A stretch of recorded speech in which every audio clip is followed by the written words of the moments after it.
welcome to this life lesson episode of the Confidence Through Health podcast. Today's topic is actually a little bit of a different way of thinking, which I think most of my topics are, from the regular standard societal way.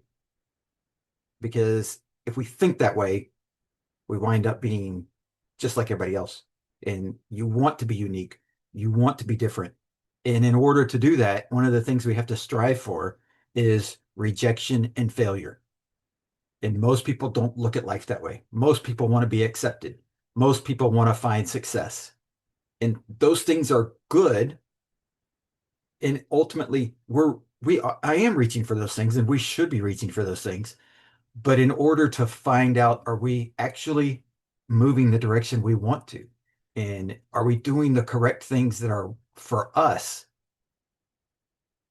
We want to find rejection. We want to find failure because we don't want to be doing things that are just simply taking up our time or keeping us busy. There's plenty of things in life that will soak up your time, that will keep you from doing the things that you really want to do. And you can ask anyone who is retired, who is at that elderly stage of life, and say, okay, did you do everything you wanted to do from 30 to 50? And they're probably going to come back and say, yeah, well, I wanted to do this too, or I wanted to do that too. They may have done some of the things, but there's some things that are missing. And we almost all fall into that trap because those are the years of our life where we should be accomplishing things in not necessarily in the success ladder that society thinks we should be getting, but the experiences of life, the travel experiences, the new places, the new people, the new foods.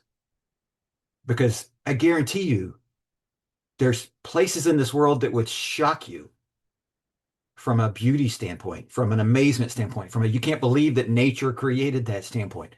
There's foods out there that the taste would be amazing compared to what you're used to in different parts of the world.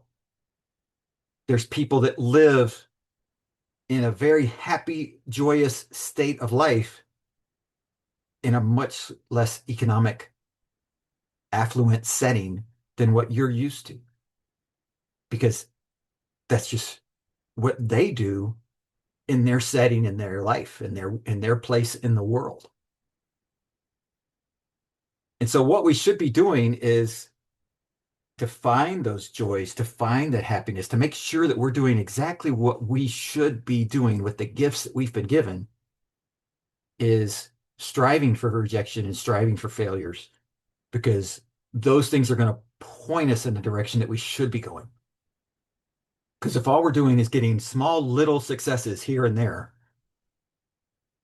but not really getting where we want to be, but we may be climbing the ladder of success according to society, 2 cars, kids, a home, all the things that, a stable job. They're good things, yes. But are they what makes you happy? Are they what you want? Are the experiences that you want in your life? Are they growing you to where you want to be? And if you're not finding those things,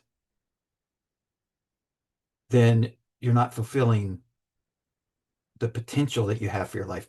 The gifts that you have are not helping everybody else in society as much as they could be.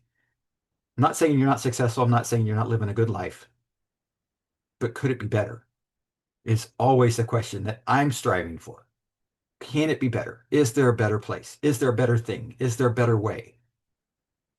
And because of that, it changes how I look at what I do on a daily basis so that I don't get stagnant, so that I don't get into this rut that I used to be in years ago when I was working the corporate job and trying to climb the ladder and doing the things that society, quote unquote, told me I was supposed to be doing.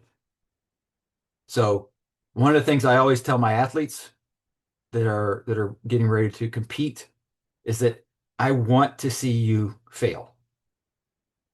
And they look at me a little strangely when I say that, but I'm like, especially in the early preseason type events, I want to see you fail because it tells me where the problems are that we need to fix, whether it's in your fitness, in your mental preparation, in your belief system about what you're capable of being able to do.